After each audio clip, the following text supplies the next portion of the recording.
This call is now being recorded. Oh, I need to get a drink for this one.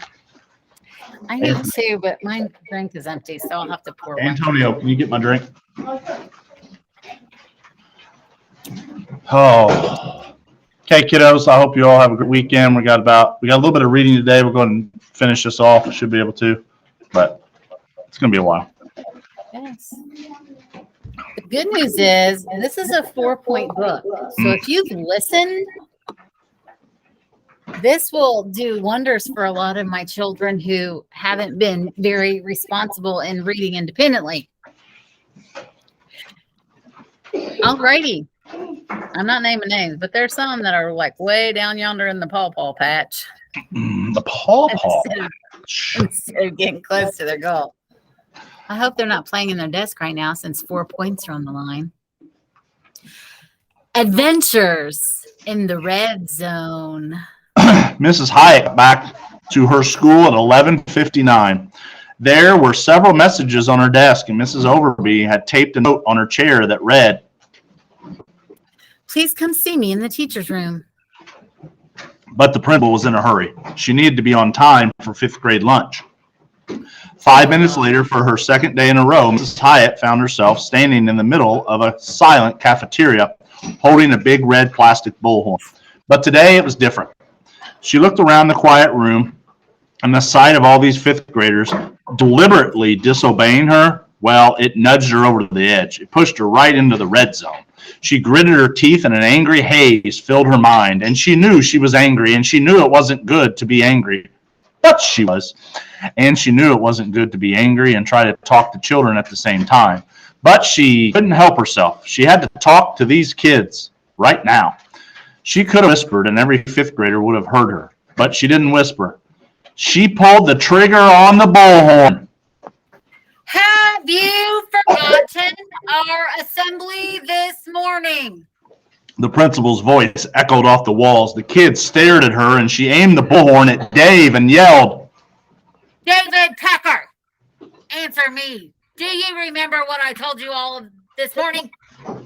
When Dave nodded his head, she yelled, "Answer me with your voice out loud." So Dave swallowed his first bite of macaroni and cheese and said, "I remember."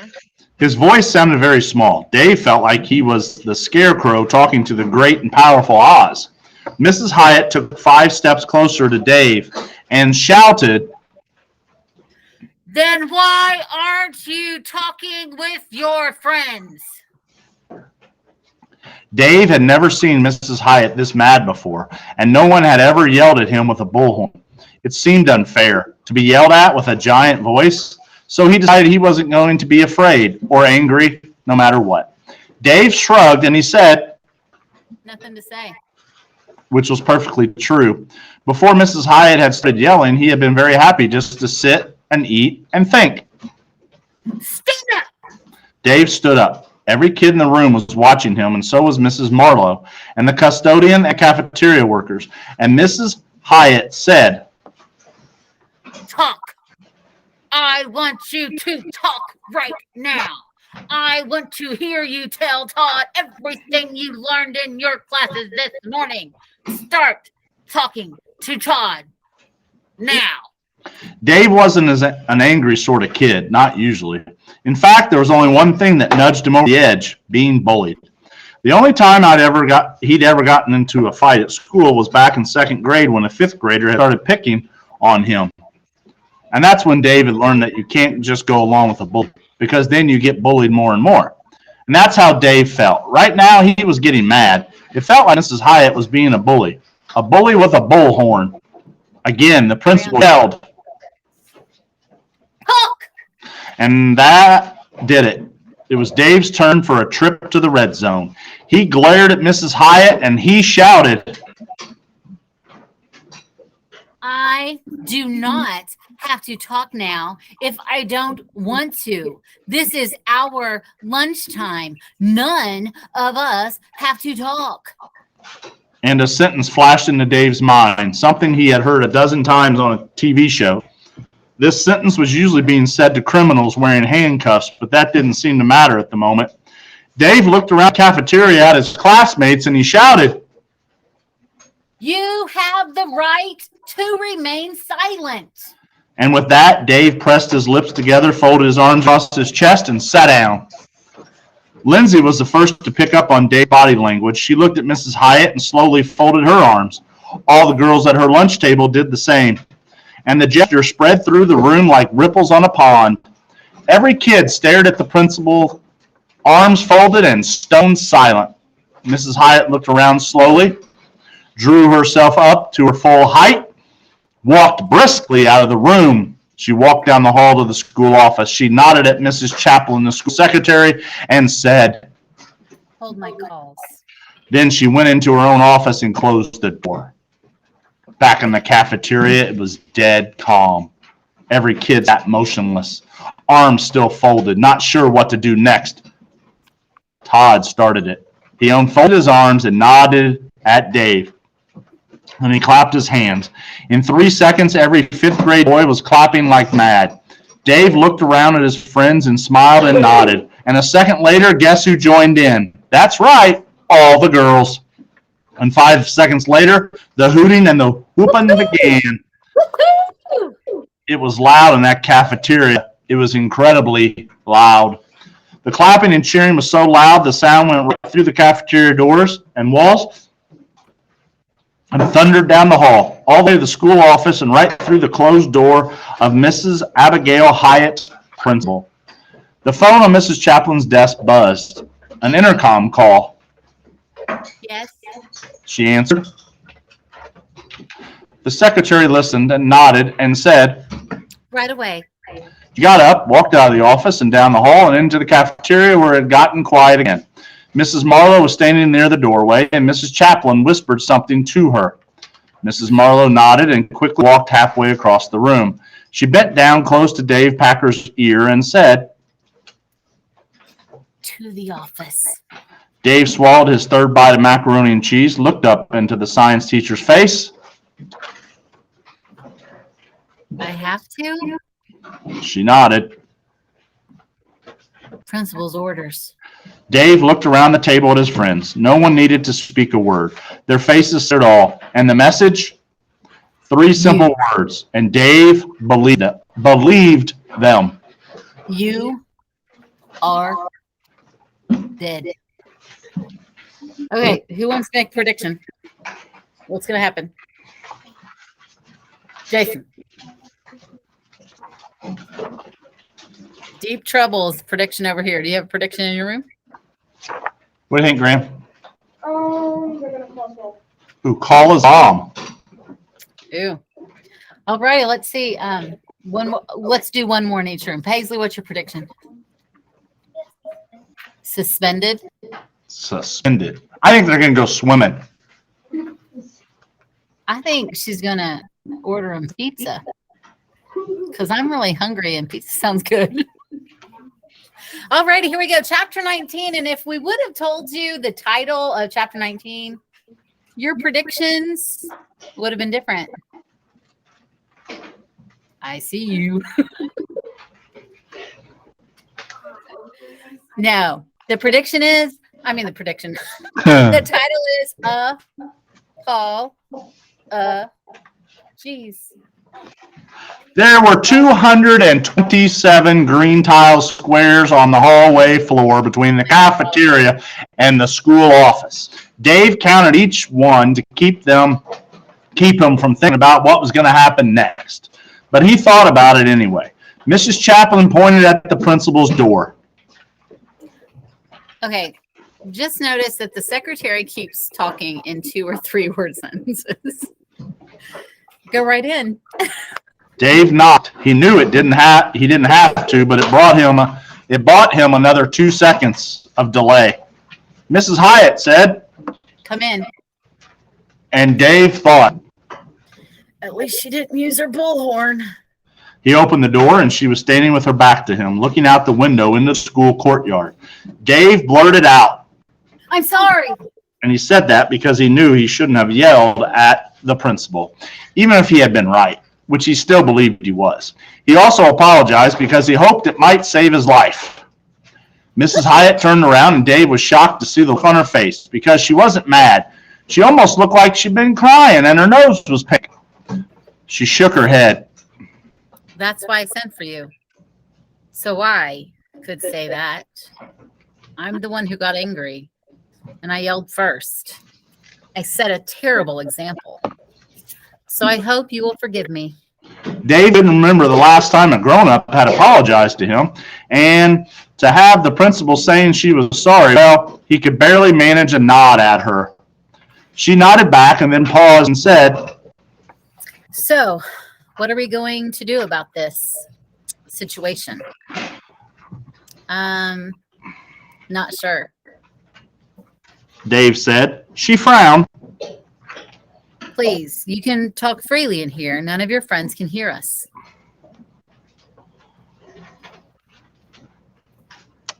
Dave shook his head. Honor system. Mrs. Hyatt's eyebrows went up. Oh, of course. Very admirable. Well, maybe you can answer some questions for me just to get started. Dave said. Keyboard. Sure. First of all, how did all of this get going? Who started it? Dave smiled. Mahatma Gandhi. Pardon me? Mrs. Hyatt said. Dave said. He stopped talking. The principal said. And someone wanted to try that here at school, right? Dave nodded and pointed at himself. All my fault. I see. She said. How did you learn about Gandhi? He said. Social studies report. Put that by your desk. I don't know what you're doing. It's not your pet. To think more. Oh, wait a minute. And why did he stop talking? Dave shrugged. To think more? But you're not keeping silent. Not totally. Why? Dave thought a moment and then said. Respect for school. Which he was going to make him sound like a goody-goody. But it was true. He and his friends weren't trying to shut down the school, not at all. Mrs. Hyatt nodded slowly and said, Oh. She seemed to be out of questions, and during that 3 or 4 seconds of silence, an idea jumped into Dave's head. But he pushed it out. It was too outrageous. But the idea bounced back into his head, and this time Dave blurted out. Want to join?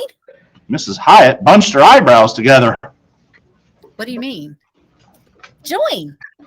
Stop talking. She looked at Dave as if she just told her to put on a grass skirt and dance the hula on the roof of a school bus. Don't be silly. I'm the principal.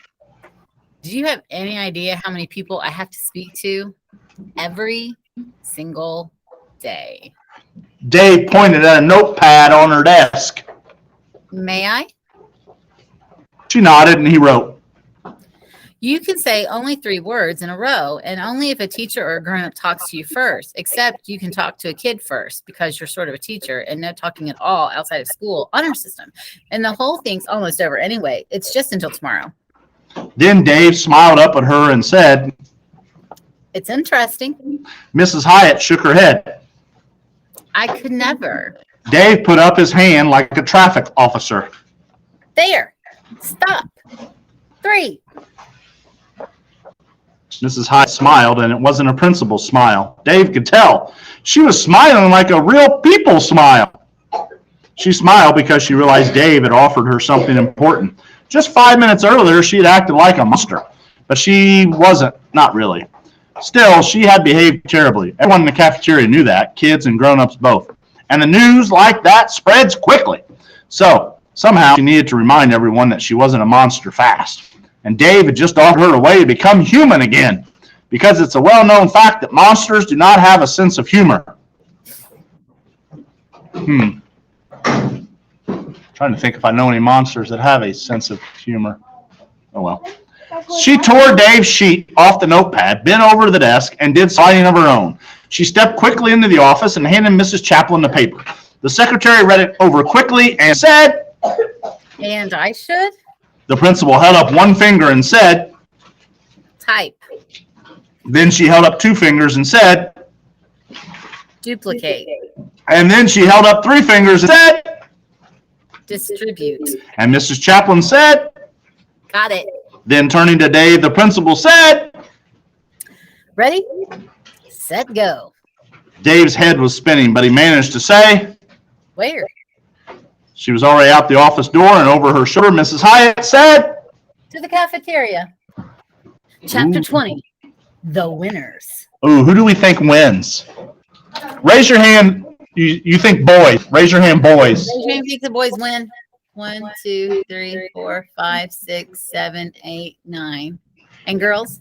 12. 1, 2, 3, Girls? 4, 5, 6, 7. Oh, the boys are winning in here. The boys have more votes. Yeah, the boys in here too. 1 vote for a tie. Oh, one vote for a tie. I like that kid. Okay. No, it was Lila. The winners. At this point, it might be fun to tell how Dave called the principal back to the cafeteria and how Mrs. Hyatt apologized to the whole fifth grade by trading three-word phrases back and forth with Dave, who also apologized, and describing the looks on the face of all the fifth graders in the cafeteria, not to mention Mrs. Marlowe and the rest of the staff. That might be fun too. Or it might be interesting to how Mrs. Hyatt called an all-school assembly 5 minutes later by chiming the school intercom and then saying, Everyone, auditorium, hurry. and how all the teachers in every grade were given 5 minutes at that assembly to explain the new no-talking rules to their students, and how loud and confusing it was as they did that. And then how completely quiet it got when the principal announced, Silence starts now. and it might be enlightening to explain how Mrs. Hyatt had changed the contest so the kids in kindergarten through fourth grade were competing grade against grade to see who could say the fewest illegal words during the next 23 hours, and why she thought her way was a better idea than boys against girls. Okay, could you imagine explaining this to like kindergarten and first graders?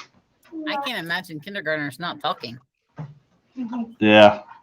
And it might be thought-provoking to explain how Dave felt about all this and how he felt he was sort of like Gandhi and how Mrs. Hyatt was sort of like the British Empire and how he felt like there had been a great victory, With liberty and justice for all. which included Mrs. Hyatt herself. And Mr. Burton, there's a lot that could be told about him because he went completely stratospheric. Yeah. He spent the last 24 hours of the contest scribbling down notes, taking photos, using little handheld recorder to capture as many three-word sentences as possible. He collected so much great material, he began thinking that he could not only write the paper for his human development class, that he could also write a paper for. Sorry, I got a kid over here kicking the desk over and over, and it's just annoying me. And it's really hard to concentrate when things like that happen. Yeah. Okay.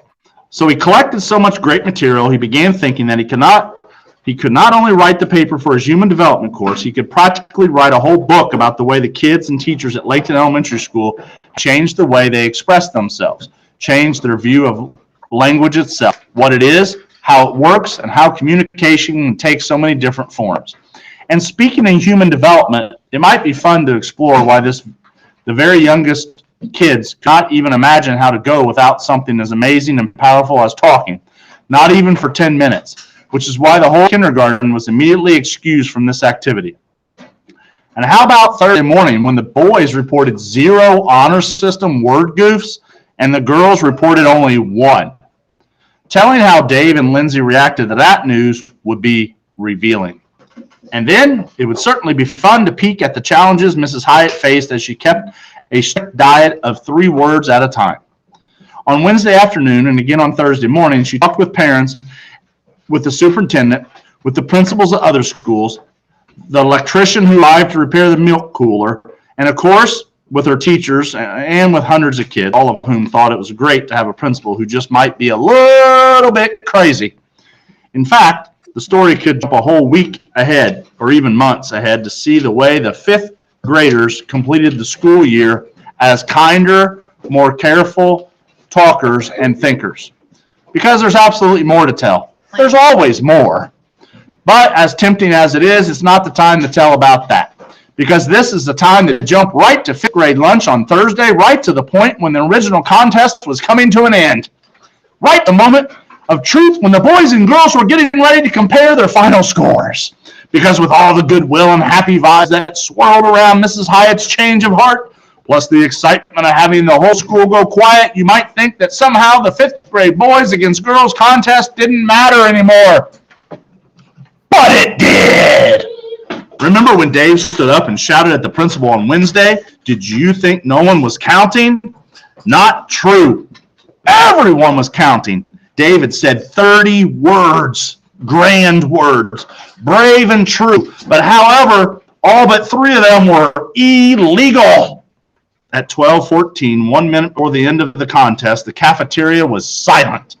Every fifth grader was watching the second hand on the big clock, and so were all the fifth grade teachers, and Mrs. Hyatt, and the custodian, and the school secretary, and the school nurse, too. No one wanted to miss this moment of history of the unshushables.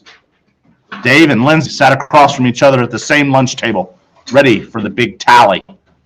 Dave dug around in the back pocket and found the crumpled sheet listing all the points against the girls. And Lindsay pulled her little red notebook and pencil out of the backpack. She bent over it, adding and scribbling away. Glancing down, Dave saw something poking out of the top pouch of Lindsay's backpack. A huge permanent marker, a red one. And Dave had no trouble at all imagining a big L on his forehead because he already knew the final scores for both teams, and he was sure Lindsay did too.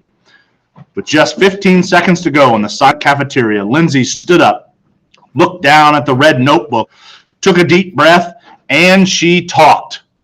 I have to say this. My whole opinion changed about boys. You really did the honor system great, and being quiet, also great. Everyone together. So, thanks. And then the second hand pointed straight up, and it was 12:15, and the contest was over. A yell went up and nearly peeled the tiles off the floor. Kids jumped out of their seats and ran and stood bouncing face to face with groups of friends, and everyone jabbered faster and louder than human beings ever should, laughing and nodding and telling everybody everything, and they were thinking and feeling. And the louder it got, the louder everyone had to talk, to be heard above the rising tumult. And the sound spiraled up toward the point where dogs run and stick their heads under a sofa. And amid the burst of joy and noise and confusion, Lindsay shouted to Dave. What's the official counts? Dave nodded, cupped his hands around his mouth, and bellowed. 47 against the girls. Lindsay looked at her notebook. She didn't try to talk. It was too loud for that. She turned the notebook around, and at the bottom of the page, a number was circled. 74 against the boys. A huge defeat. Lindsay gave an odd little smile, and Dave was ready for the teasing to begin. And she shouted. You didn't count. He was confused. Count? Count what? Lindsay yelled as loud as she could. What I said. At the end. Dave shook his head. What? The sound around them was deafening. Lindsay flipped the page and then turned the red notebook around so Dave could see it. And there was her whole little speech written out word for word. The last word was, thanks. And above it, she'd written a number 27. Dave nodded slowly as he stared at the speech and saw what Lindsay had done. He did the math in his head. 7 plus 7 and carry the 1. She had made the contest an exact tie. 74 points for each team. And their private war to see who got to label the other a loser, also a tie. Her 27 words matched the illegal ones he had yelled at Mrs. Hyatt. Was it all too perfect? Of course it was. Had Lindsay messed with the score against the boys to make it all add up that way? Without a doubt. Would there be a big investigation? Not likely. Dave kept looking at the notebook. Lindsay's speech was filled with cross-outs and changes. She'd chosen those last words so carefully, making each one count. He wanted to say, I owe you big time. He also wanted to say, I guess I'm pretty much of an idiot, aren't I? And most of all, he wanted to say what she'd already said. Thanks. But Dave and Lindsay just sat there grinning at each other in the noisy cafeteria. Neither of them said a thing. Not a word. Now, I'm wondering if one day next week we should see if our 2 classes could do this just during the school time. Oh, Not absolutely. Monday. Monday wouldn't be good since it's Grandparents' Day. Yeah. But maybe Tuesday or Wednesday. I don't know. Sounds think good. about it. Oh, And absolutely. we can send an email out to the school like we did whenever we did this. Whenever 2 we years did ago. it before. Yeah. Hopefully my class does better this year than they did that year because we lost really bad. But I know it's really, well, it only takes, a couple of those, yeah, lacking of self-control people. yes. Alrighty. Well, we have a whopping, 10 minutes before we have to go wash our hands. So that's enough time to take this quiz. Okay, we'll see you in a little bit. Bye-bye. Graham, go ahead and shut that off. Okay, listen.